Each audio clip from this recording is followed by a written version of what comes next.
Indian media book के video को देखने के लिए हमारे चैनल को सब्सक्राइब करें और नोटिफिकेशन पाने के लिए बेल आइकॉन प्रेस करें। मैं फरहान और आप देख रहे हैं इंडियन मीडिया बुक। बिहार का इलेक्शन ख़त्म हुआ और एनडीए बिहार में अपना जो पकड़ था उसको बरकरार रखी है। अब जो ओवरऑल आया है 125 सीट एनडीए लेके आई है, जिसमें सबसे ज़्यादा कंट्रीब्यूशन है वो बीजेपी का है।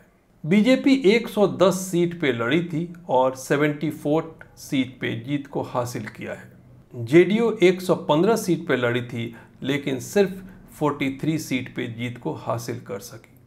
और इसके जो दो गठबंधन थे उन लोगों ने मिलाकर 8 सीट लेके आया।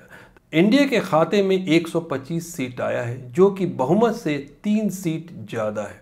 बिहार के सुशील कुमार मोदी ने ये क्लियर कर दिया है कि बिहार के जो सीएम हैं वो नीतीश कुमार ही बनेंगे। कल बहुत सारे लोगों को ये लग रहा था कि नीतीश कुमार 115 सीट पे लड़े हैं और सिर्फ 43 सीट जीते हैं, तो हो सकता है कि बीजेपी उनको सीएम का पोस्ट न दे।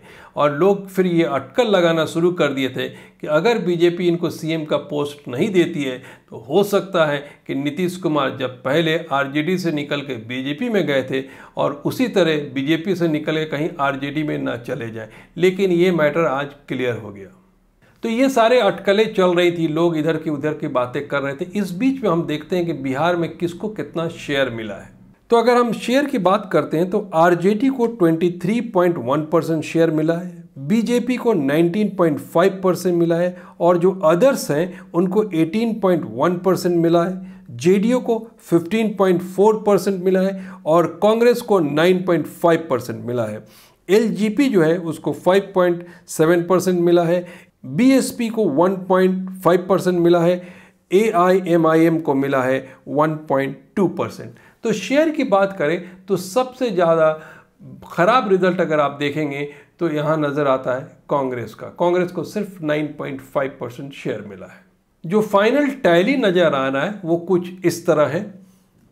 एनडीए 125, बीजेपी 74, जेडीयू 43, HAM 4 और VIP 4। तो टोटल एनडीए हो जाता है 125।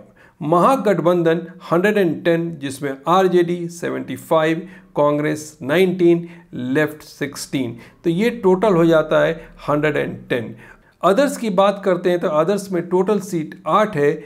AIMIM को 5 सीट, LGP को 1, BSP को 1 और निर्दलीय 1। तो टोटल ये 8 हो जाता है। यहाँ पे रिजल्ट जो कांग्रेस का भी बहुत ख़राब नज़र इसलिए आता है कि 70 सीट पे कांग्रेस लड़ी और सिर्फ 19 सीट हासिल कर पाई।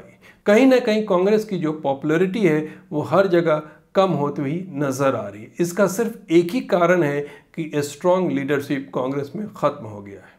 असदुद्दीन ओवैसी की बिहार के इलेक्शन के बारे में बात करते हैं कि इलेक्शन के पहले बहुत ज़्यादा चर्चा था। अपोजिशन बात कर रही थी कि ये बीजेपी की बी टीम है और उनको कहा जाता था कि ये वोट कटुआ है।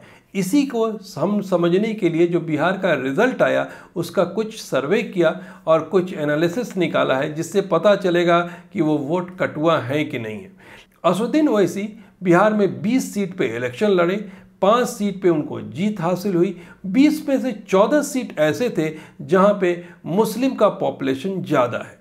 तो 11 कैंडिडेट ऐसे हैं जो ज़्यादा वोट लेके आए हैं। उनके बारे में हम डेटा देखते हैं, उससे आपको पता चलेगा कि ये वोट कटुआ है या नहीं है। इनके एक कैंडिडेट हैं कमरुल होदा, जिन्होंने 41,904 वोट लिया है और यहाँ से कांग्रेस की जीत हुई है। दूसरे कैंडिडेट हैं महबूब आलम, इन्होंने 18,890 वोट लिया है और यहाँ से आरजेडी की जीत हुई है। तीसरे कैंडिडेट हैं मसरूल आलम, इन्होंने 14,951 वोट लिया है और यहाँ से आरजेडी की जीत हुई है। चौथे कैंडिडेट हैं राशिद अनवर, इन्होंने 8,922 वोट लिया है और यहाँ से जीत हुई है कांग्रेस की। इनके पांचवें कैंडिडेट हैं राकेश कुमार, जिन्होंने 6,598 वोट लिया है और यहां से जीत हुई है जेडीयू की। और जो मार्जिन ऑफ वोट से हार और जीत हुआ है वो है 10,438 वोट। तो ये जो 6,598 वोट मिला है, इसके रहने और न रहने से कोई फर्क नहीं पड़ता, क्योंकि जेडीयू ज़्यादा मार्जिन से जीती है।